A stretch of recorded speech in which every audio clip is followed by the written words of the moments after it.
The only people for me are the mad ones. The ones who are mad to live, mad to talk, mad to be saved, desirous of everything at the same time. Hooligan, hooligan, stop for a while. Take your hooligan style. Don't fight your brother, you must use your head. Give a helping hand instead. Oh, what a great sensation when love is in your soul. Spread it across the nation. Hooliganism is cold. Let only love fill your soul. Hi, brother, we're here. All right. Listening to the Cultured Hooligan, #1. Also part of Bulldog Radio. I'm here with Matty of Stormshadow. So, thanks for coming out. Yep. All right. So, you guys are getting back together. Well, we're back together, yeah, for a little bit. All right. So, give me the history of the band. You started back in the 90s. Yeah, we started in 1995. First, it was just me and Jamie. I played bass, and he played drums, and we actually practiced in your attic. Did you really? Yeah. And it was very cold. And then my friend Brian, who's like my oldest friend, most people know him as 40. I also know him as the Kid. He joined, he played guitar, and, you know, we did that over the summer, and we practiced in an attic, and it was very hot. And then we played like 2 shows with him, and then he was living in D.C., and it was kind of hard, so he left the band, and then we ended up getting Sue, which was like by design. I really wanted a female voice to contrast my own. Yeah. I remember back in the day, we went to go see some band, which will remain nameless because I really can't remember. Mm-hmm. And they had 2 male vocals. And then the record came out. And we heard the record, and I think your comment was, why would you have 2 male vocals that sound exactly the same? I actually know exactly what you're talking about. We went to see, it was one of the best shows I've ever been to. It was Human Remains, who I love. Right. Dead Guy, Right. who I like a lot. And this band, Bleed. Okay. And they had 2 vocalists, and they sounded like the same person, and I didn't see what the point was at. Right. You know? Like, to me, what I wanted to do with Stormshadow, like, especially, like, getting a female voice was to contrast it with mine, which is very, like, low and guttural. Guttural's a good one. You know, and raw. So, I mean, that was the idea. And I don't even think Sue really wanted to sing that much, but I... Yeah, it was, it's funny because knowing her as a person, she's not very... she almost hid behind her guitar in a way. Yeah, but I kind of coerced her. Sure. It was the same thing, though, with Jamie, because Jamie was in another band. He's in a band called Instill. And, you know, he was real busy with that, and he didn't really want to play with me, but I kind of forced him to. Sure. Worked him over Yeah. a number of months. So Sue joined the band, and we started, you know, playing. We played a lot. Played mostly... So we're talking 95, 96 now? I would say Sue joined the band like 97. 90, okay. 97? No, That makes sense. You know, then we recorded our demo, and then we recorded our 7-inch, and then we recorded our split, and then we recorded Set on Destroy, which is our record that's coming out on Don Giovanni Records. So when did you actually record that? Set on Destroy? 99. Okay. And then you released it kind of locally on CDRs or something like that? Or limitedly, I should say? Well, it actually, it's kind of funny, because, like, the information that's come out about it is that, like, oh, we had it for our last show. We didn't have it for our last show. We didn't have it. Right. It didn't come out until after we broke up, so which is even worse than just having it for your last show. Did someone actually put it out, or did you guys put it out yourselves? I put it out. We put it out ourselves. Yeah. So we put the money together. What was your last show? Our last show was like a show at the Shore. It was like with Scarlet Letter and Let It Burn, and I think we played like second. Okay. It was not a proper last show. Not a proper burial. Yeah, you know, I mean, but at that point, like, we just weren't getting along. We just decided to Call it a day. Call it a day, and it was like, oh, well, that next show is going to be our last one, you know. Right. So we didn't really plan it out. I mean, we never really planned anything. Right. We weren't very good at that. So you just kind of did what you had to do, and then... Yeah, and, you know, yeah, so it ended. And then So you put, all right. So a couple of months later or whatever, you put out the record yourself. You release a few on CDRs. Yeah, I mean, like, we were trying to stay together until the record came out. Right. And then we would play behind it for a while. But, like, you know, nobody seemed interested in putting it out. Right. And then, like, we didn't really have the money to put it out proper. Right. And, So you kind of took the DIY. and then, like, you know, we just couldn't hold it together any longer. We just weren't getting along. And I don't know, just, you know, So it fizzled didn't out. work out. All right. And so you end up putting the record out. Yeah. You know, just you know. release it out, sell it to a couple people, you know, Yeah. locally or whatever. I mean, you know, And so how do we get to 10 years later, it gets pressed on 12-inch vinyl on a label? 13 years later. 13 years later, it gets pressed on vinyl. Well, you know, Joe Steinhardt, who does Don Giovanni Records with his friend Zach, was always into Stormshadow a lot. Okay. And he, for like the last 4 or 5 years, he's been saying that he wanted to do it, you know, and him and Fid, who's a buddy of ours, who's in a lot of bands, The Measure, most notably, him and Fid would always talk about it because Fid loves Stormshadow too, and they kind of kept that going, and then, you know, Joe was like, yeah, we're going to do it. You know, we finally got the money put aside, and, you know, and I was like, oh, well, then we'll get back together. And, Right. Because I didn't, mainly because I thought, well, if there's going to be a time we're going to do it, Now's the that's time. the time. Well, if someone's And going to put out a record, definitely. You yeah, definitely want to play and for also, like, you know, I didn't want him to lose too much money. He's a nice guy. it. Right. So, Nice. And they, you know, if I could help him in any way, I thought, you know, I should. So, you know, and like, you know. So he was going to put it out regardless, whether you got back together or not? Yeah. Oh, that's great. Yeah. So he's a true fan. Oh, yeah, he's been awesome. Cool. So, all right, so you're pressing it, and you guys say, okay, we're going to get, now the band's all over the place, right? Well, I mean, okay, so on the record, it's me, Jamie, and Sue. We're a three-piece. I play bass, Sue plays guitar, and Jimmy plays drums.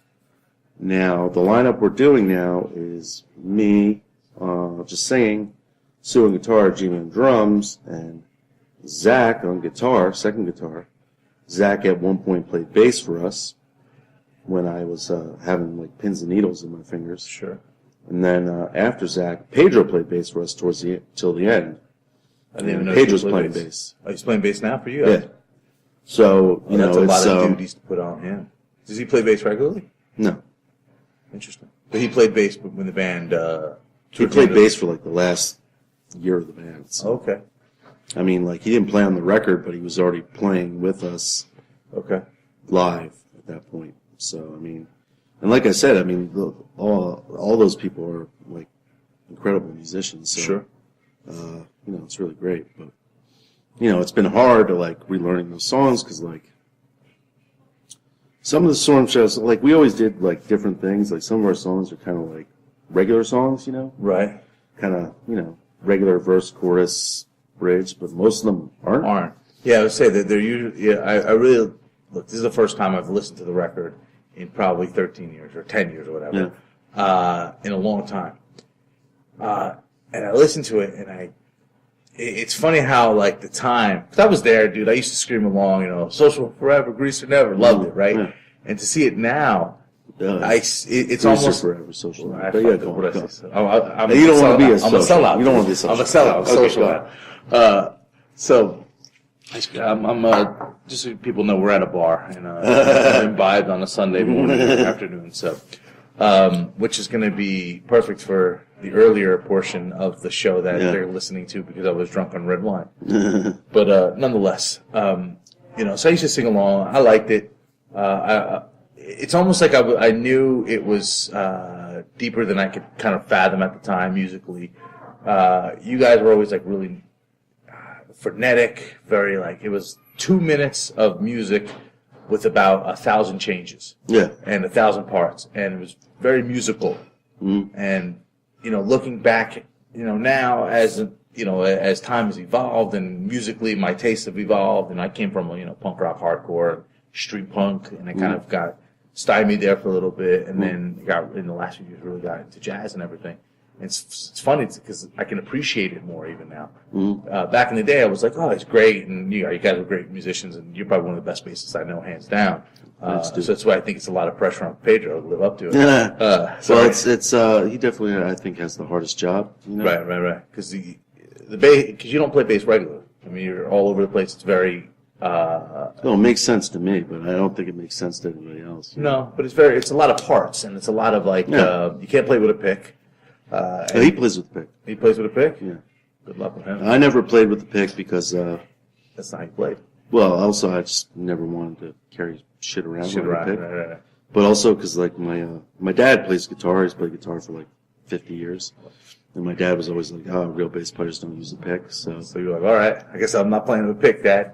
yeah. So, but also just, like, that's how I learned. And like, to me, I don't know, like, I feel like when you're playing bass, like, you can do more with your right hand articulation with your fingers than you can with a pick. Right. Like, I mean, I can get the sound of a pick Right. just by playing harder, you know? Right. So, but back to what you were saying about the music, yeah, like, some of our songs are kind of straight, you know? Right, no, there's definitely some Like, like Watson Break and 40 Ounces, those are, like, regular songs. right. And then, like, you know, and that was kind of where we were moving towards. But, you know, also, like, the record, there's songs that are, like, constantly on where nothing really repeats. Well, it's funny. You're the concept of the band reminds me a lot of another band. It's not the sound or anything, but Sticks and Stones. They were another New Brunswick band that musically completely different, but they were probably 10 years before their sound kind of caught on, and had that band come out, 10 years after they broke up, they would probably have been bigger than sliced bread, but that's not the case. And it's interesting to see that, and that's kind of how I felt when I kind of re-examined this album now and listening back. I was like, even then I thought you guys were ahead of your time just because you guys, it's very musical. But now listening back, I was like, yeah, that kind of math, what people ended up calling like math metal or whatever the fuck it was called, didn't come until 5 to 10 years later. Yeah. And so it's interesting. And there were some bands, and I think that are kind of your influences, and maybe I'm wrong, but like definitely the Minutemen, just because I knew you, and I know that was a huge influence. But I don't think I think you guys are a product of your influences, but not derivative. Well, I mean, okay, like the Minutemen has very, like, scratchy guitars. Right. Very high end, and we have more chunky, Right. Metal guitars. Right. I mean, like, that's the thing too, is also with, like, really. Almost New York hardcore in a way too, a little bit. But New York I would hardcore say, can be metal-y. I would say, like, more, like, old metal. Okay. Like Black Sabbath and Iron Maiden. Bluesy metal, okay. Like, were huge influences on what we did, Okay. Especially Black Sabbath. Like, unbelievable. But, talking about, like, what we did, like, the idea, was, we did straight songs. We always did, like, a couple straight songs, but most of the songs were, like, the idea was to, like, do things to just make, like, the craziest changes in the world. Like, most people try to write songs and they try to make the changes kind of flow one from the other. And ours idea was to just, like, do jarring let's just play changes. the craziest shit. Okay. And then people will be like, what the fuck was that? What the fuck just happened, Right. And so that was the idea, And, it comes from the Minutemen, and in high school I was in a band, and we would go see Human Remains, who were like a circus metal. Yeah. Circus metal band, and, like, they were just crazy. Yeah, but I think you're downplaying the circus. I mean, it was very, like, crazy that was really crazy, real fast, insane. Oh, yeah, I mean, it's Dave Whitty. Was like, Circus-y, but not, like, what was that band with Mike Mr. Bungle, you're thinking. Like, yeah, like, that's circus music to me. Yeah. And this is, like, definitely, thank you. It's more like circus music, but well, yeah, I mean, they did like volume swells, but anyway, the whole point was that I saw this band, Dave Whitty's arm was a blur and his leg was a blur, but the way that they put music together was just so creative, and, like, listening to the Minutemen, and the Minutemen kind of ruined me for other punk bands, right. A lot of punk bands. So they were too good. No, because they were like, it was like the same thing with Human Remains. It's like, all right, music is free. Right. Music is whatever you want it to be. Right. you're only limited by your imagination. Right. You know, and then like you listen to some like regular punk bands. It's just like they're playing the same jackhammer beat. Well, it's funny, and it's not original, But like you listen to Minutemen, they play whatever they want, right. and it's punk, but it's not the because it's free, right? Well, it reminds me of another kind of gem that I've got from my youth. It's Dead Kennedy. And there's a line where he says, I think it's in the song Chicken Conformist, or whatever the fuck it's called. But he says, if punks got boring, it's because of the people who want everything to sound the same. And it's funny, as a kid I listened to it, I'm like, yeah. But going through the whole punk rock scene, and hardcore scene, and oi scene, and all that, that's exactly what it is. If you don't fit in a category, there isn't necessarily, you have to build your own scene. And, I think kind of that's where you guys felt back in the days a little bit. I mean, we had a scene, and there was definitely a New Brunswick scene, and you played with a lot of bands, but your sound was so different that I think it threw some people off. Well, I think, it was true of the New Brunswick scene in general. I mean, like, the two bands we played with the most, and like, it was us, the Degenerates, and Worthless. Sure. Worthless United, and like, none of us sound the same. No. That was one thing I liked about the whole New Brunswick scene in that era, and to say New Brunswick scene, whatever, we were all friends, we all played together. But what I liked is that there was kind of a group of friends and people who were friendly. I don't know if everyone's not coming over eating Sunday dinner, but there was definitely a group of people who were all friendly, would all help each other out. And, and I think that Right to Assemble compilation says it all. They were all very different sounding bands. Yeah, no one sounded the same, but we all hung out together. We all did things together. We'd all play shows together. But I mean, you had skinhead bands, you had crazy political bands, and you had everything in between. And it was, that's what I kind of look fondly on, and kind of proudly, like, we were all very different. We were all there was no, and even those bands, even within their sounds, weren't necessarily within little boxes. Oh yeah, but, totally. But yeah, I'm kind of digressing on a point. No. I mean, that's the thing. Is like thing is, like, we were all, like, really inspired by each other, but not trying to sound like each other. Right. Like, I would, like, listen to Degenerates and be like, oh, man, these guys are crazy. They're playing, the musicianship and what they're playing is just nuts, And then, like, I'd listen to Worthless and be like, oh, these guys write these really great songs. They're really catchy, So I'd listen to both those things and I think, oh, well, we got to step up our game, We got to do whatever, Right. And so I don't know. Yeah, I mean, it was a great time. That time when we were all playing together, and it was really awesome. So Don Giovanni tells you guys, all right, we want to put out your record finally. The record label's doing great. Screaming Females. Yeah, they're having their 10th anniversary. So. All right, so it's the 10th anniversary. You know what? This is the perfect time to put out a record that I liked since I was a teenager. So you're like, fine, this is great. Now, how do you put, How do you put the band back together? You start calling up, say, "Hey, we're on a mission from God. We're going to put the band back together." No, it didn't really. Did you have to go in an old car and put on black glasses and black and white suits? Me, Jamie, and Zach and Pedro were playing in a band together that basically we started right after Stormshadow. Okay. And that's been a band on and off for like 13 years. Okay. The longest time off was 5 years. Right. So, we have... And that band is? The Match and the Moth. Now, was that which the name is actually a reference to a Stormshadow song. Houdini? Okay. Yeah, but I mean, that's a different concept for, the concept behind that band is a lot different, What was the concept behind that band? Become more rock and roll? Or? That band was actually inspired by Otis Redding's Live in Europe album.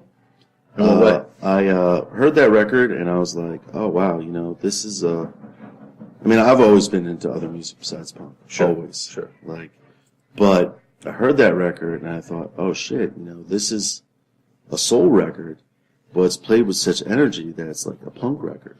Right. And I was like, that's what I want to do, and then I was also listening to a lot of Johnny Cash, especially the American stuff, and so we have a couple of abstract songs, but most of the songs are kind of like Straight ahead. story songs and novelistic. So the lyrical approach is more like stories, Okay.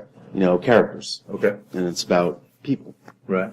Whereas, Stormshadow is more like super political or super it's emotional. It's funny. and That's what I wanted to ask you about, kind of, because the lyrics are very poetical, but they're not flowery. They're no. poetic, not poetical. Sorry, that's not a real word. Yeah. They're very poetic, but they're not flowery or kind of what the annoying things that people think of poetry. I was talking about this the other day, and it's during the Obama inauguration. There was a guy, and they were like, "Oh, this poet comes up," and I'm like, "Great," because I read poetry, and I'm like, "But I hate poetry at the same time. I hate the scene." And Man, we're honestly, on the like, same. when I hear people read poetry, I literally You cringe. I want to die. You cringe. Yeah. And it's funny because I thought about for a long time doing the whole spoken word poetry thing. Because I'm like, it's great. It's like being in a band, you get to perform, but I don't have to negotiate or deal with anyone else's bullshit. But then I realized I have to go and be part of that scene. So I haven't had the gumption to get up off my ass and do that because I'm like, you know what? Maybe I'll just get a band. Being in a band's more fun. It's way more fun. Plus you get to party and get to be less lame. But one thing I noticed is your lyrics are all over the place. Not all over the place, but they're like very political, very kind of heartfelt. Sometimes, what was kind of the overarching goal of the lyrics of the band? Like, were you a political band? Were you? Well, initially, there was definitely a lot of politics. The first idea of the band was initially the first song we wrote was called "Pimp on the Lamp," All right. which is a theme song to a movie, fake movie, an animated movie Right. about a pimp who's being chased by this demon crime lord. So the initial idea of the band was just to do like soundtrack music to fake movies, Interesting.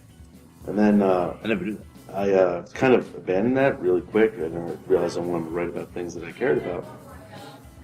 So like the demo stuff is kind of more political, and then like the 7-inch kind of did some more personal stuff, Okay. and then More introspectual. yeah, I mean just things were going on in my life that I wanted to write about. Okay. And then, it got more so with the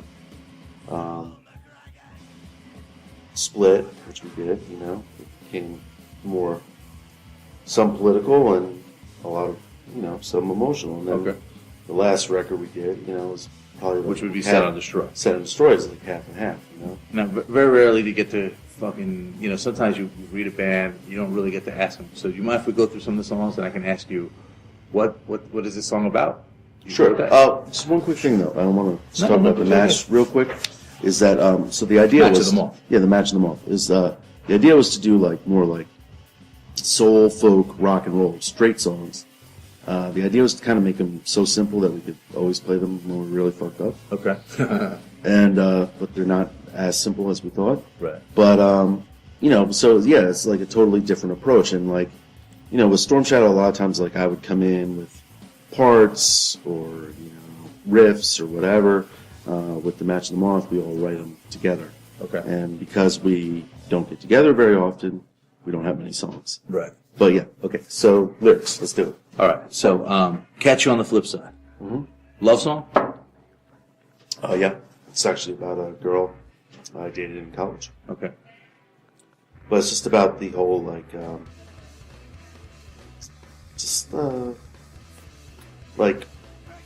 the whole Ben Creasfold origami organs, right? The whole idea is that like people get in relationships and they try to like shape the other person to who They want them. they want them to be versus who they are. Okay. You So they're know? attracted to the one person, and then they spend the whole Well, they're time. attracted to certain things about them, but then they try to change them, So yeah, I mean that's kind of about, and the whole line. Here's the secret now, turn away. Right. Is, I was dating this girl and it was intense, and I told her private things, and then we broke up. And then you're It was like, actually kind of funny. then you're like, that woman has my secrets walking Yeah, around yeah. in her Well, head. the thing is, like, I was really, I don't know, just messed up emotionally one night, Uh-huh. And she's like, "Oh no, I have to see. I want to make sure you're okay." So we get together, and gets talking, and she broke up with me. It's The like, the day she knew you were down in the dumps? yeah, I was like, well, Thanks. that doesn't really, That doesn't make doesn't brighten help my me day at all. You know? Selfish. I don't know, but whatever. All right. She's a nice girl. She's a nice girl from a nice family. I don't know about that. I was stealing a line from some other show. Don't worry about it. All right. Stainless stealing and the wage gap. Uh-huh.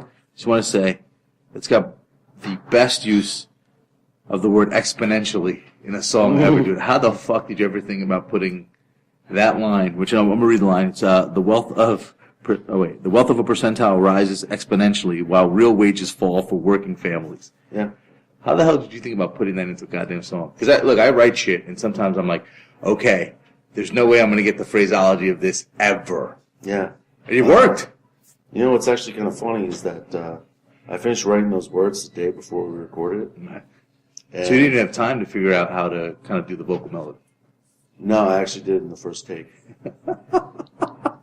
It's ridiculous, dude. And I'm not totally happy with the take, but everybody was like so pleased that I pretty much nailed it. Yeah. That we kept it. There's some little thing I would change on it. It's always the way, though, dude. And Well, I mean, yeah. I mean, like, the thing is, like, you know, you look back at the record, and there's lots of things you would change. Mostly vocal things, you know? right. Well, because that's always kind of the last. Yeah. The music and- gets worked out. Yep, thanks. Thank you. And, well, also, like, I did all my vocals in one day. Right. I mean, that's 16 songs. Well, that's the way it used to be, man. You had Well, I mean, you had yeah. $500 to record an exactly. album. You You had had to so do little 13 money, songs. and, like, you know. So, you know, like, towards the end, my voice gets pretty ragged. You know? this. Hey, what's up? So, I mean, I would do that definitely differently. Right. But with that song, I finished it the day before. Huh? Now, And it's one of the best lyrics on the record. That and, politically speaking, yeah, politically speaking. I personally my favorite song on the record, and it's funny because it's probably the most simple. It's Passion. I don't know what the actual title It's The is. Passion. It's The Passion. Dude, I don't know why the fuck I love that song, but I think it encompasses everything as to, for me, I took that to interpret as, this is why I do this band. It's for the passion. I love it. This is why there's no other reasons not to get famous, not to get, maybe I'm looking too much into it, like most people do. When you read stuff, you're like, it reminds me of a time I went to go see a Frida Kahlo exhibit. And, went to the museum and they had this big painting and it's her throwing up food and shit in the painting. And so they write, this painting means, the torment of society is holding her down. Some kid who went to college, got overeducated, overthought this painting, and there's this like one paragraph description about it's like the pain of society coming out to her, and then it said, or it could mean, and basically she was just after surgery locked up in a room and feeling really uncomfortable. And I'm like, yeah, I have a feeling that it was B, and just A is a better story. Yeah. So and when I read, the lyrics aren't that long at all, but it's just No, they're short. it that's what it hit to me, and that's what it meant to me. Is that the actual meaning you intended? No, you can't. Yeah. You can't pull the poet. Well, I mean, you don't want to say too much, but Right. what you mean by a song. because it's like that You whole. don't want to it affect how the interprets- listener, Right. But I mean, it's basically it's kind of an autobiographical song about the band. I mean, Okay. fingers on metal, Right. Strings. Gotcha. throats raw, Screaming.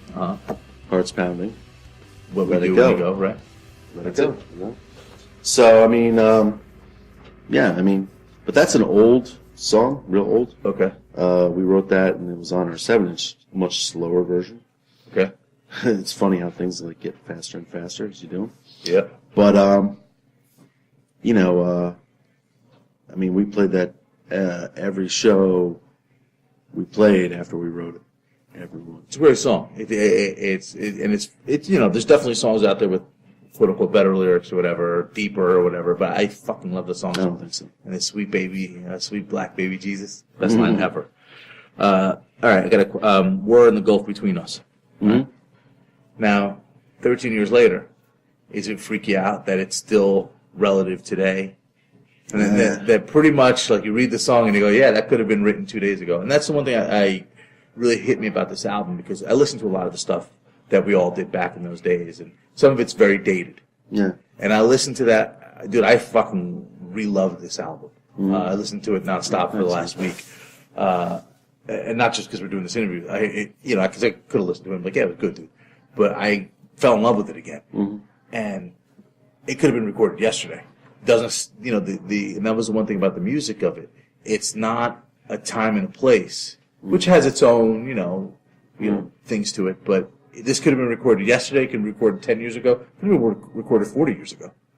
Just it's like listening to you probably want me to say a Clash album, but I'm going to say like the Sex Pistols album, right? Never mind the bollocks. Like you can listen to it today, yesterday, fucking 30 years ago, and it's still relevant. Yeah. And well, War in the Gulf Between Us was actually about my experience during Gulf War One.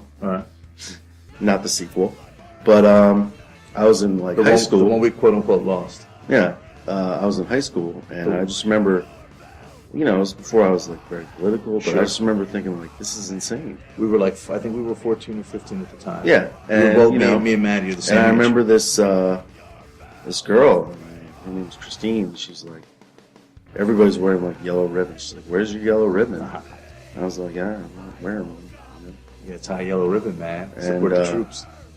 And it was just like, like the line, all this rah rah madness. It was, and it's true today. Like, post 9/11, the same thing happened. I mean, the same thing happened. Like, we went to war in Iraq, which had nothing to do with 9/11, and it's all just But I mean, that's like historically, like you look at like the Gulf of Tonkin incident, right? Which was fabricated to get us into Vietnam. I mean, it's just like. But you start thinking how many things throughout history, the U.S. propaganda machine, and it's funny. Growing up, you never think that way, and even growing up punk rock, like it's to a point, I guess. But you look, it was all propaganda. Everything we were spoon-fed could have been religion. As a kid, I remember we lived through the Cold War, and it was like Russia and these mamamushka-looking women. The second the Iron Curtain came down, dude, all of a sudden every stripper in every bar in America is a Russian girl. They never showed us those women. They only showed us. They only showed us the ones that looked like me in a dress. Yeah. And so it's this propaganda machine that constantly keeps going. Yeah. Well, I mean, also like. When the Soviet Union fell, like, we were still being told that they had, were on a pace with us weapon-wise. Right. But, I mean, the CIA knew for years that they didn't have the money, and they didn't have that shit. Yeah, basically, we spent them. I mean, like now, I mean, we spend more on weapons defense, air quotes, than... Was it the top of 50 countries or something? And like all these other countries combined. But they're like the top 50 countries in GDP in the world. Yeah, I mean, it's just, Well, because one of our biggest exports, other than films, is weaponry. Yeah, it's true. It's pathetic. Yeah. And, it's the whole military-industrial complex. And I don't think no truer words have been stated. And it seems to me that any time someone starts talking about class, the classes getting together, or, hey, what are we doing in the military? They mysteriously not mysteriously, they get killed by a magic bullet, or they get killed when you're saying a speech, and we have got both Kennedys, MLK, you got even Malcolm X. Towards the end of his life, started talking about, hey, it's not about black and white. After his trip to Mecca, where he said, I saw Muslim brothers with eyes of blue and this and that, and realized that it's all, the second people started questioning either the CIA or started questioning kind of the classes, and that, hey, it's not black and white, it's rich and poor, they go disappear, especially on a grander scale. Yeah. And, I think like post 9/11, like Homeland Security and, the Patriot Act, and all this stuff, it's much more acceptable to like kind of it's scary. Make people disappear and make shut down dissent. We And literally have secret police is legal right now. You know, Yeah, I Obama mean, signed the NDAA. Yeah. And I mean, that's just like, you know, and then they talk about Obama being a socialist. It's like, but it seems to me like the biggest joke that was ever played, not the joke, but it's you define the person as one thing when they're nothing like that. And case in point was, you know, when Clinton ran for office, they called him a liberal. Yeah. Now, Clinton was always known to be a right-wing Democrat, basically a Republican light. And I even think Hillary Clinton was like a Republican in college or something, right? And so they were very right Democrats, if they were Democrats at all. Democrats in name only, right? And so they were deemed liberal and left. So now everything shifts to the right. So if Clinton and if the Clintons are left, what the fuck is the real left? Yeah. You know, and you know, it's like what's the centrist? It's like Obama calling Obama a socialist. It's like, oh yeah, you know, let's all the guys from Citibank and Goldman Sachs are in his cabinet. Let's carve sickle and hammers in their heads because they're regular proles. The problem I have with the Obama administration, Democrats in general, is that they're fucking liars. I mean, they're all I think you said it best, actually. I wanted that Shepard Fairey, did I say his last name? Whatever. Yeah. We all know who he is. Print of the Obama Hope. And me and you were hanging out when you lived in California. Yeah, we were on Venice Beach. In Venice Beach, right? And, you know, I saw it and I'm like, you know what, I'll get a bootleg version of it just to have it. You looked at me and you go, dude, you don't want that because you know you're just going to be disappointed. And it's funny because I didn't want it because Obama was on. I really wanted it because it was the print. You know, it was kind of an iconic print of our era. Mm-hmm. But to this day, I'm so glad I never got that fucking bootleg poster because you're right. I was so disappointed. He was he was a fucking liar. I mean, the first, you know, he says, I'm not going to put in, there would be no one in my administration who were part of special interests. And then the first people he hires are all the people from Goldman Sachs. From the banks, yeah. Straight across. I mean, and like, you know, the Department of Justice, like, there's a bank, I want to say it's HSBC. Right. And are you talking about the ones that were money laundering for all the drugs? Yeah, for all the drug cartels. Yep. And like they got charged like a $16 billion fine. Right. Which sounds like an astronomical amount of money, right? Right. It's a couple of weeks income for them. Right. You know? Yet in 2011 there were over 100,000 more arrests for marijuana than violent crime, all violent crime combined. Right. It's crazy, right? Right? So these people who are money laundering for the cartels, creating this narco state in Mexico and Colombia, they get off with a slap on the wrist, but someone who smokes weed, which anybody who's ever smoked weed knows is not a big deal. A plant. Yeah. It's not anything. Someone who sells a plant. Yeah. Or even just gets caught with it for their own use. Let's remember, ladies and gentlemen, a plant. Yeah. Not even cocaine where it's been processed. Yeah, a straight not a chemical. up fucking plant. Yeah. And, you know, these people's lives are ruined. Forever. And for what? For what? Well, Yet these people who are money laundering for cartels, because they get away with it. Because they're not only or too all big. the banks, like they ruined our economy, dude. They've ruined people's lives. It's funny. None of them are going to jail. They ruined everyone's life. Like myself, right? I have married, got kids. I bought a condo, right? Mm-hmm. Well, the banks gave people who couldn't afford loans astronomical amounts of money, right? Mm-hmm. So that in turn created a big bidding war and inflated, artificially inflated the market value of homes because there was more money given to people who could then spend more, so the market goes up. Okay? So that bubble bursts. Those people start flying out. Well, the banks get their bailout and they get taken care of. But now I'm left holding the bag because of, and it's not, I did the right thing, dude. I bought a house I could afford, at money I could afford. But now I own a house that's worth significantly less than what I owe on it. But they didn't have any losses. They got more money out of it. They got free loans. They made money off of my money because I pay taxes. Mm-hmm. And so they took my tax money, paid them off. And now I'm left not only holding a house that's worth less than what it's worth, I'm stuck. Now I'm stuck. And it's all because of them. But they get nothing. They win. All across the board, they win. And even this, the narco-terrorism shit, they're too big. They're almost too big to even get arrested now. It's like they truly are above the law. Yeah. So. Well, it's also like the whole privatization thing, right? Right. You talk about like companies that like develop weapons or companies that develop like aircraft for the Air Force and stuff. Right. Like, they get huge public subsidies. Right. And yet all their profits are private. Right. Or it's like the war on drugs, right? Why does that exist? Well, money gets fed into law enforcement, right? Money gets fed into, government more, right? And then also money gets fed into the private prison industry. Right.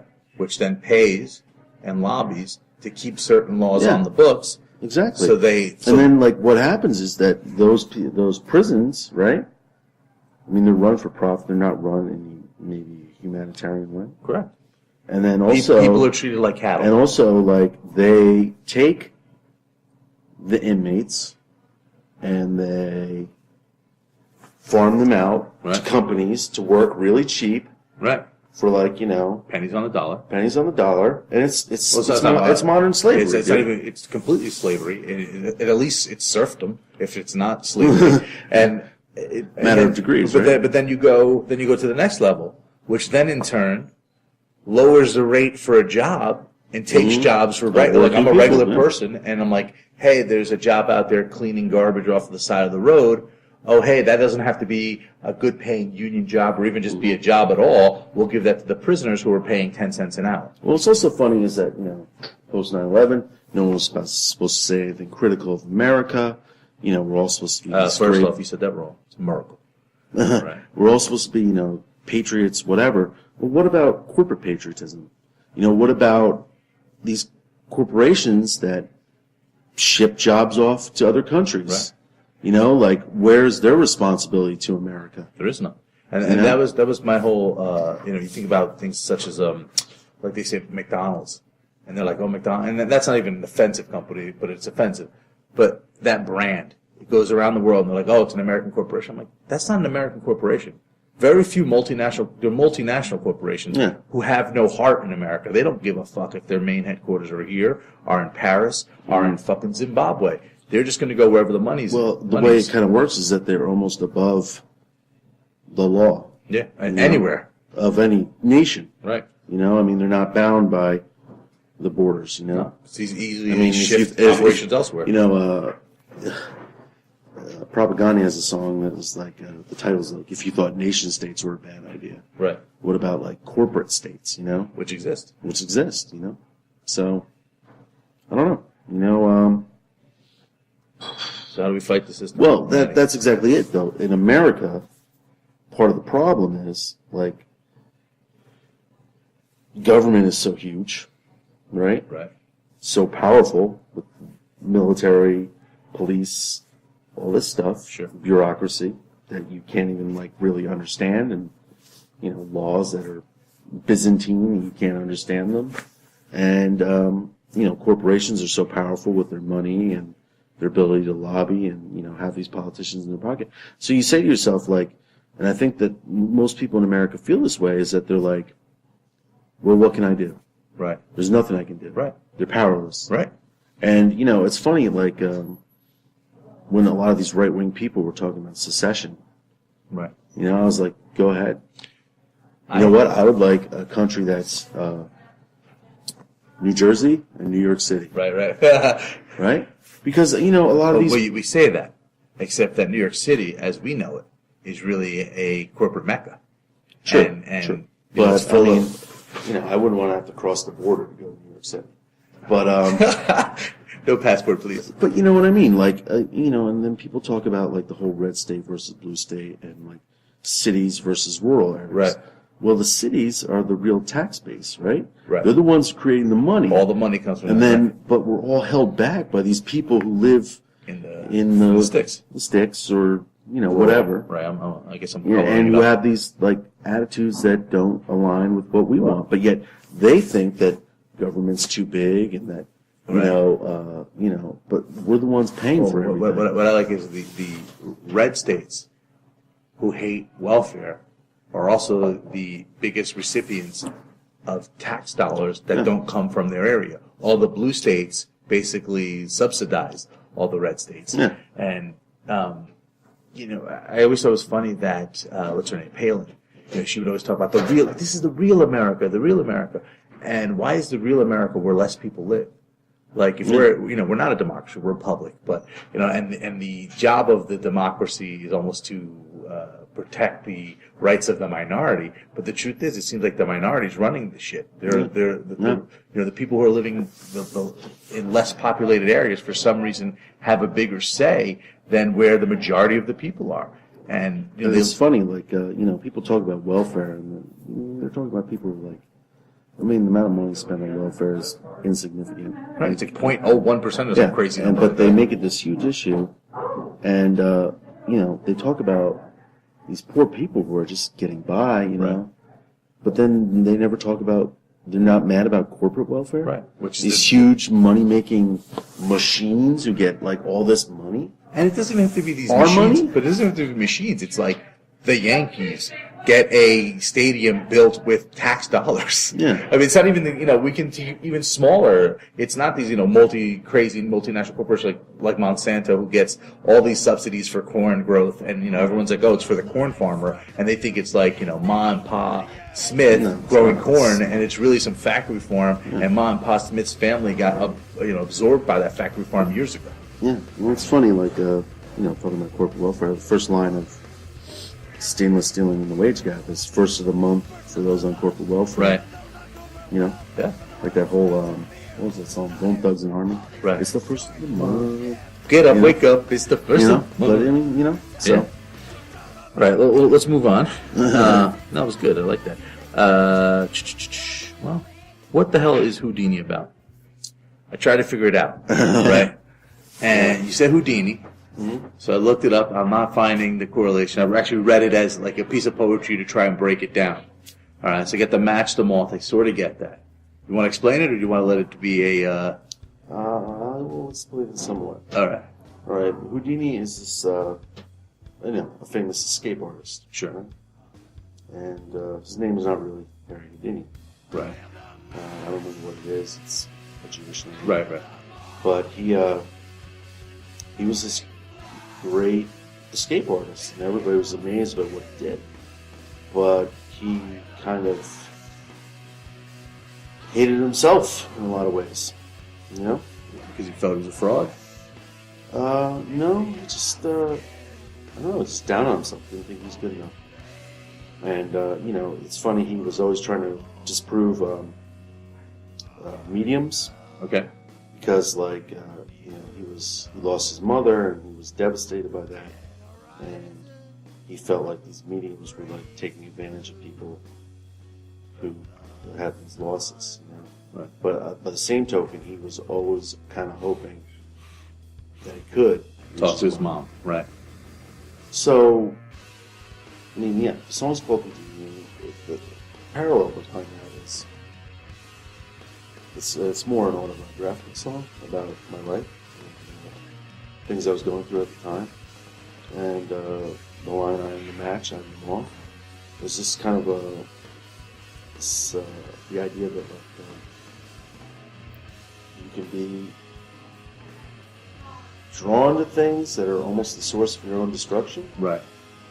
And so like how a match is attracted to light, but if that light's fire, it burns it up. Yeah. Or if it sits on the light too long, it'll die. Right. So that's what it's basically about. Things I was going through, stories I've been through. A lot of stuff is like, I've dealt with depression and anxiety in my life. It's because it's like such a stigmatized thing. You're almost afraid to talk about it. Right. And also because it's not really anybody's fucking business. But Right. as an artist, I've decided that, as an artist, you need to be unafraid. Right. And fearless. And so I try to be. And, so I talk about those things so that people who are going through those things know that they're not the only one. Right. We have a song called Notes from the Greaser Underground that's on Split. Yes. Which is about that. The last line is, is one thing I want you to remember is you are not alone. And I think that, that's not even just about mental illness, though. It's about, being a punk and being a weirdo and being, outside. An outsider and feeling these things and thinking these things. you know, and then the world tells you you're wrong when you're not. Right. There's other people out there who think and feel like you do. So is that, one of the kind of themes that I see knowing you and knowing you as an artist, going from even Stormshadow to Matching the Moth to even you as an artist under the pseudonym Kingzilla. I don't even know if you use that anymore. Right. But, yeah, I do collage art. But one of the kind of inherent themes I've always seen is kind of a reference to, actually one thing I've always noticed is a reference to The Outsiders itself, the book and the movie. You have a lion, stay golden pony, and there was one of your pieces of art, I think it was Ride the Pony, that had nothing to do with it. But there was that's actually a Moni reference. No, there was something else that kind of reminded me of that, and kind of your use of 50s, of the 50s, and I kind of wanted to know, what does that signify to you? I mean, is that something you just kind of identified with because they were kind of the working class outsiders and kind of? Well, what's funny is actually I read the book The Outsiders, and it's S.E. Hinton, right, which was a pseudonym. She's I don't know. Her last name might have been Hinton, but I mean, it sounds like a dude's name, right? Right. She's a woman. It's not. She's a woman. I mean, if you read the book, it's kind of funny because like there'll be parts where like the dudes are like talking to each other and not like dudes talk. Yeah, like the things they say, and they'll start crying to each other. And it's just like, no, that's not how dudes. It's not realistic. Right. But I mean, the whole greaser thing though really comes from my friends and I in high school. Right. Just being outsiders, and we not outsiders like the book, but outsiders of. Because I mean, like Society. back then, like when you were into like punk rock, I mean, it wasn't. You couldn't get it as all. More mainstream. No, I mean, I don't think it's mainstream now. Like but we lived at a period of time where we got into it right before it became famous again. Yeah. And so to us, it was like when I got into a band, the thought of ever making a living off the band wasn't even a reality. Yeah. And then we saw bands like Rancid kind of, they pre-existed us, but they kind of hit their peak at the time when we were kind of coming into our own. And so that kind of did become a reality. So it became weird where, as a teenager, I had to take the train into Manhattan, go into the Lower East Side, go down a flight of stairs to Snooki's Manic Panic to buy Manic Panic from the people who made it. And then within 4 years, I'm in college, and I could buy it at the local record shop. Well, it's I think like the first day of high school, I wore a Jane's Addiction T-shirt, Right. which I got at the first Lollapalooza, which I went to. And, I just remember these guys calling me faggot, Right. Cut to, like a year or two later, and Nirvana's hit, and, now it's cool to like these things, And it's just like, no, fuck you. Yeah. See, it's too late. You're I'm not still on a my faggot, team. fuck you. And you're not on my team just because you think you want to be. My wife has a similar story where, she was into punk rock, and everyone was like, you're a weirdo. And then being a weirdo became cool. So then by like middle of high school, all the cool kids wanted to be her friend. And she was like, I don't want to fucking talk to people. You guys are bringing this shit down. But even, post Nirvana, I mean, even if you were still really into it, if you were a skater, or if you were like whatever, you were a weirdo. If you were in a band, you were a weirdo. Right. Now, I mean, I think punks are still mostly weirdos. Real punks. Right. Who are like going to shows and not going to concerts. Right. And, all that. But, I mean, it's definitely more acceptable now. Sure. Whereas, like, then it was like you were just a freak.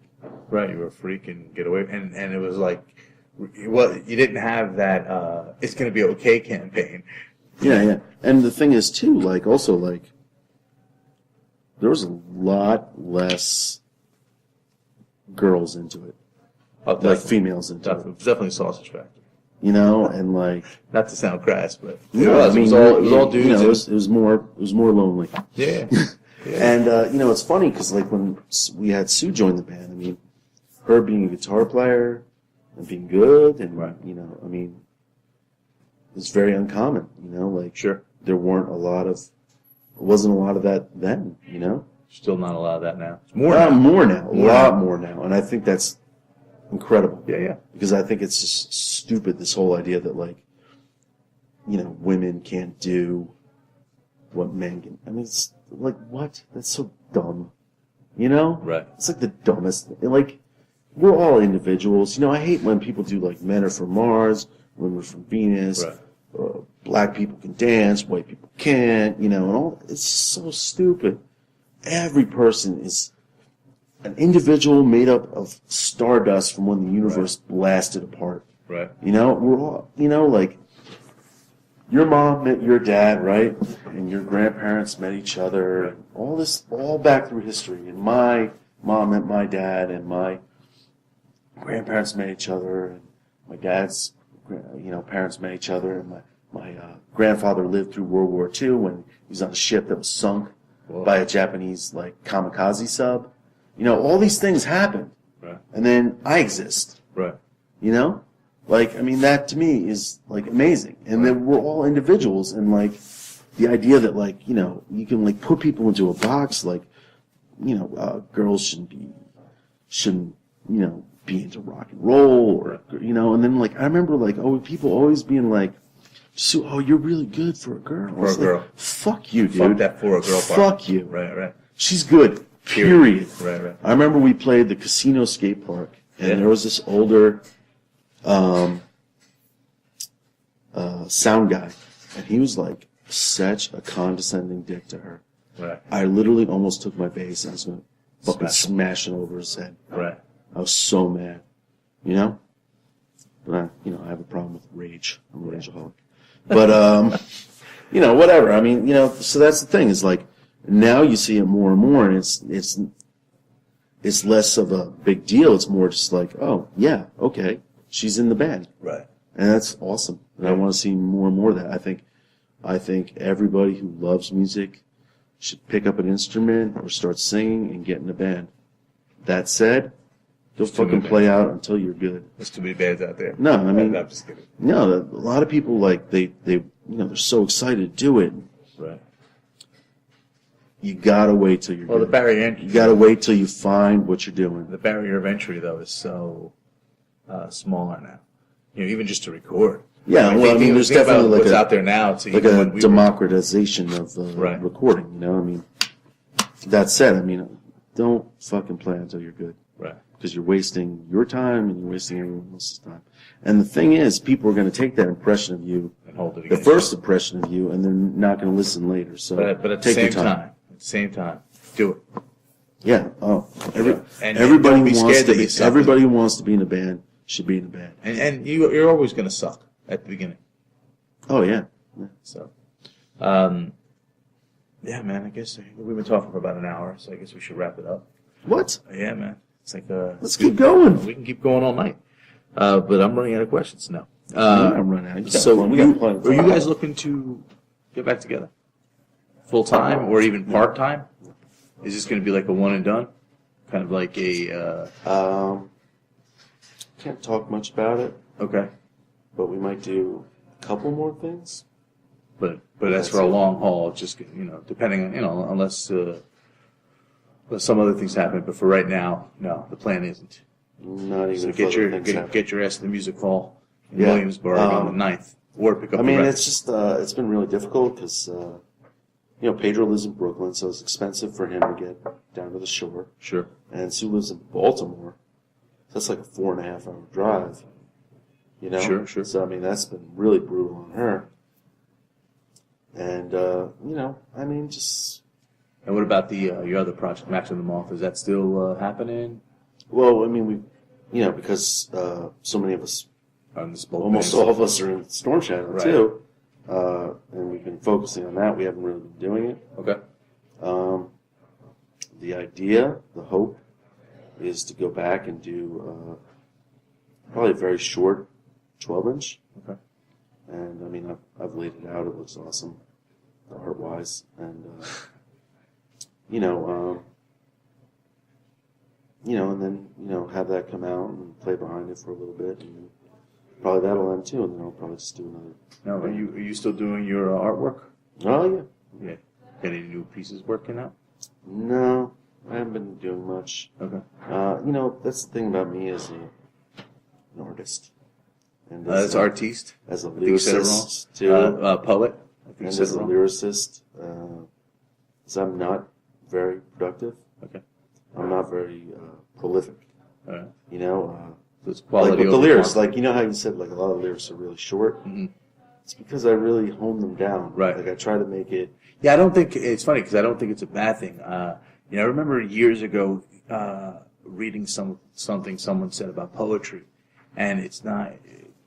What they said about poetry was it's the right word at the right time in the right usage, and so it's not like doing a lot of it.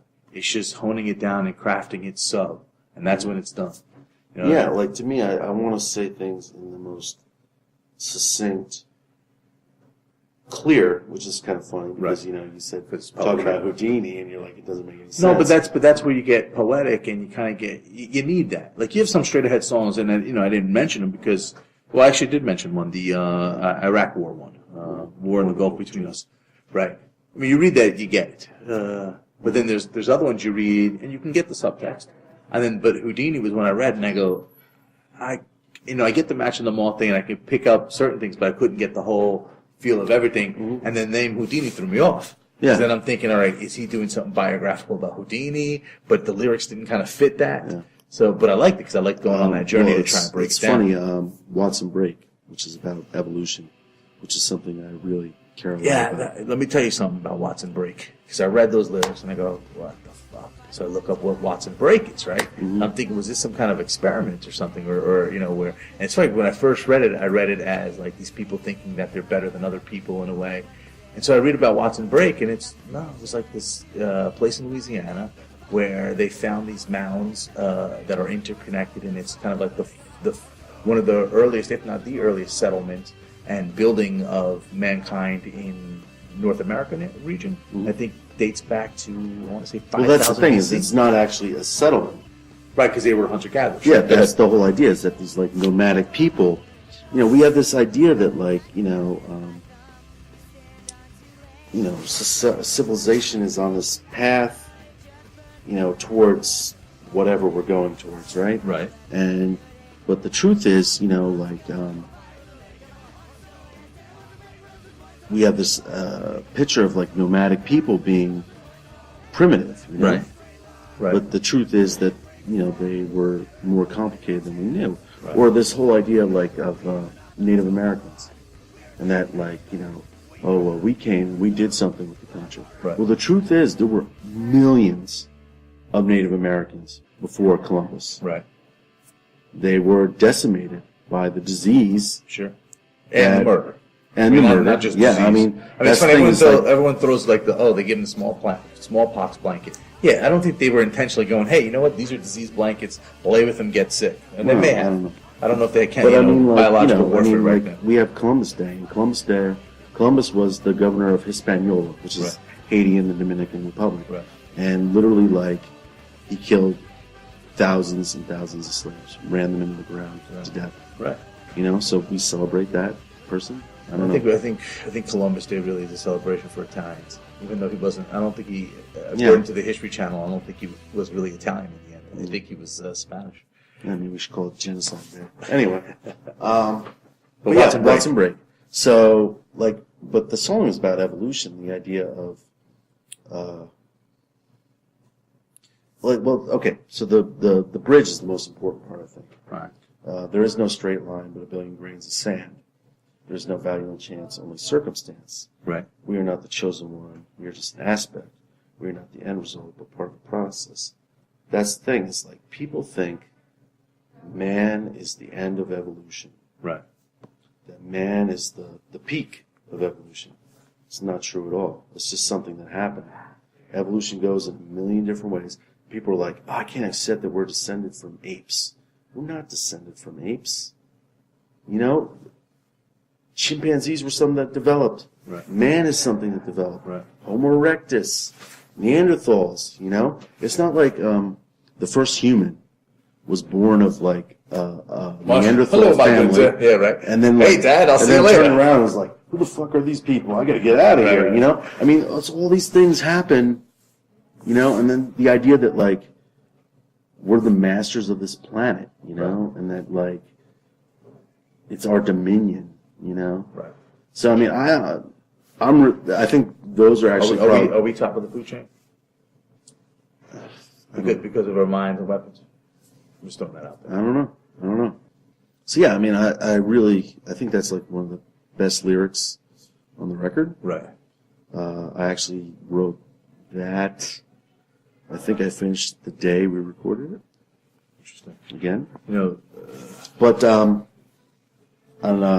is going to sound egotistical, but I think it's the best punk song ever written about evolution. all right. I don't know How many are there? How many are there? I don't think there was that But, egotistical. what you're talking about, though, is that, you read the verses and the bridge and stuff, it makes sense, right? Right. But if you read the chorus, it's like, there's a fire in the lake in my heart of stone as I stand at Watson Break, railroad switch points home. Right. Anybody who reads that, like, I read that like a few years later, and I was like, The fuck am I saying? no, I knew what I was saying. Like, I have the image Visual. in my mind. Right. But anybody who reads that is probably like, what the fuck is this person Right. talking about? Right. But that's what I love, in a way. And it's funny because, we're looking at it because I know you or whatever, and we're writing poetry, but if you look back, there's always poetry like that. And you're like, what the fuck is he saying? And I remember in high school and everything, and they'd break down poetry for you and explain things. And so you'd be like, oh, okay, it's great because it's been explained. But sometimes, without the explanation, you can't, without the fact that, he mentions a store and the word he uses, oh, that was the name of the supermarket that was in his town. Unless you know that, you can't get into it deeply. But there is something to it that where you don't understand it, it kind of, it's I don't know, it's one of those, it's poetry in itself. It's kind of like, it is supposed to be kind of... Well, it's funny, like, when Stormshadow started, like, our demo or our 7-inch or our split, like, there's all, like, little essays. Right. Short essays with all the songs. Right. I always like that. I always really like that. I hate that. I grew to hate that. Because I thought it was very much like overcompensating, over explaining. Mm-hmm.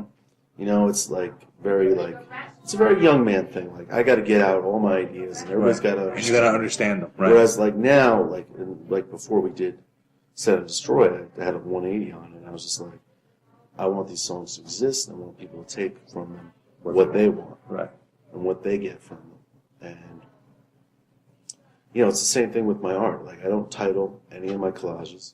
Unless you have words on them, and then you just refer to them as that. Well, that's just for people to talk to them about them. Right. But it's like, if it, like the one you're talking about, Ride the Pony, call it Pony. Right. It has nothing to do with it. Right, yeah, right. You're just doing that so if someone orders it, you're like, I know which one to grab. Yeah, Put the envelope. if I have poster print or whatever. Right. But, because I don't want to influence what they feel about it. Because for me, I mean, especially like the collages, I mean, those are all about emotion. Right. It's like evoking a feeling and, using color and creating Composition. depth, Yeah. which is like, it's kind of funny, like 3D movies Okay. are like a thing now. Sure. Whereas I kind of almost wish they didn't exist, because I think like part of the art of making movies is creating depth in a 2D two-dimension. Right. Right. I mean, you think about like Citizen Kane Right. and what Orson Welles and his cinematographer, I can't remember his name now, but they were doing stuff with lenses and stuff that was creating this depth Right. that was just so beyond anything that anybody had done before. So I probably saw Citizen Kane for the first time. I was past 21, right? I saw it as an adult, I guess a young adult, if you will. And so it was in the video store. I'm like, I never saw this movie. It's fucking supposed to be the best movie of all time. How the fuck am I not watching it, right? And I watched it. And I go, it was a really good movie. And I remember as a kid, I saw it on TV. I saw the last scene. Yeah. But, without any context, it didn't mean anything to me. So I was like, it's not a real spoiler. So I watched this whole movie, and I think it's great. And I think it's very good. It's a very good movie, very heartfelt. But it happened to be in a DVD that it was like the 75th anniversary. Mm-hmm. So there was a whole documentary. So I'm like, let me watch the documentary. After watching that documentary, and that's kind of what I did with your lyrics in a way, is they explain things that by looking at it, you don't realize how great it is. Mm-hmm. And it's, I'm watching it, I'm like, it was a great movie. But little did I know that, those shots that he shot never existed before. Mm-hmm. He was fucking literally grabbing a pickaxe and a shovel and breaking the floor in the studio so he can get low enough so then he can shoot up to create a grander scale of the character. And that those shots he created, him and the cinematographer. And so when you see it through that context, I think it makes it bigger than even just taking it for what it is and trying to figure it out. Like when you find out that, oh yeah, that movie's great because they did X, Y, and Z, and that's never been done before, you kind of you get a new appreciation for it. Evil Dead, Sam Raimi movie. Wow. Well, I like Evil Dead 2 better, right? But Evil Dead, like, you read about how they shot it, and just like the crazy things they did, like these DIY things they did, Right, just to make to it achieve work. these crazy effects. Right. You know, it's like, wow, this is really ingenious. You know, like, So it's funny you say that because I'm not a big Sam Raimi fan. I know you love him. And over the years I tried to get into Evil Dead and all that. I don't like any of his stuff. But now that you're telling me this, I may have to do that research to kind of see what I'm missing, why I'm not appreciating that first movie. well, I don't like Evil Dead that much. Okay. Evil Dead 2 is awesome. Okay. And Army of Darkness is awesome. I mean, we sampled Army of Darkness twice on the split. I understand your love So, for I him. mean, but yeah, I mean, for the most part, I don't even really like horror movies. I only like funny horror movies. Okay. Maybe that's I why. just don't like I feel like horror movies like manipulate you in a weird way. They Like, do. All movies are manipulation on your emotions, Right. whatever, or your thoughts, but you know, just movies. Like, Well, horror movies are designed to yeah, work on to- those to manipulations. goose you, Yeah, you know? yeah. You know, I don't like it, I love it. but you know, different strokes for different folks. Right, I mean, right. I know some people who do love it, but you know, back to Orson Welles and what he was doing, and you also got to look at like the context of what he's doing. You know, basically, Citizen Kane is about Hearst, and he really paid for that because Hearst was a very powerful person, Right. and like they kind of blackballed him after that. And rest Stormshadow of actually the- has a song called Orson, Orson, right. which is about that, and like Why'd you have to fuck with Orson, I think is one of the yeah, lines. and you know, whole line slash and burn his creativity. Like they literally burnt prints of his films. Just to fuck with. Yeah, and like you know, like forever after his whole career, Right. he had trouble getting financing for things. And he had And created a he's like masterpiece. Right. arguably one of the greatest filmmakers ever. I don't you even know? say that arguable. Yeah, I mean, think about it. he did things that were but for as young beyond. as he was, he did War of the Worlds, Yeah. great phenomenon. Then he does Citizen Kane. And he also did all these like crazy stage plays. You Right. know? But so he does Citizen Kane, which was even it wasn't like a cult hit. It was a hit that in that era, wasn't it? I don't know if it was a huge hit. Not huge, but hit enough to where he could get work afterwards, especially in those days. And he really didn't. Yeah, and well, also you got to look at like Hearst, who Hearst is. You know. He owned every newspaper and magazine of the Well, the day. thing is, part of the reason that marijuana is illegal That's funny. I was going is to bring because that. there was this thing that was invented. I can't remember what the The name decorder. Yeah, the decorder, which would make it easier to get hemp. Right, hemp Off- fibers. hemp fibers off the tree. plant. And it was basically the equivalent to the cotton gin. Cotton gin, For exactly. cotton, it was Yeah. just it was a way to extract the pulp and the fibers from hemp so that it could be used to create rope, paper, things of that All nature. sorts of things. And it was a revolution. It revolutionized hemp. Now hemp was easy to use.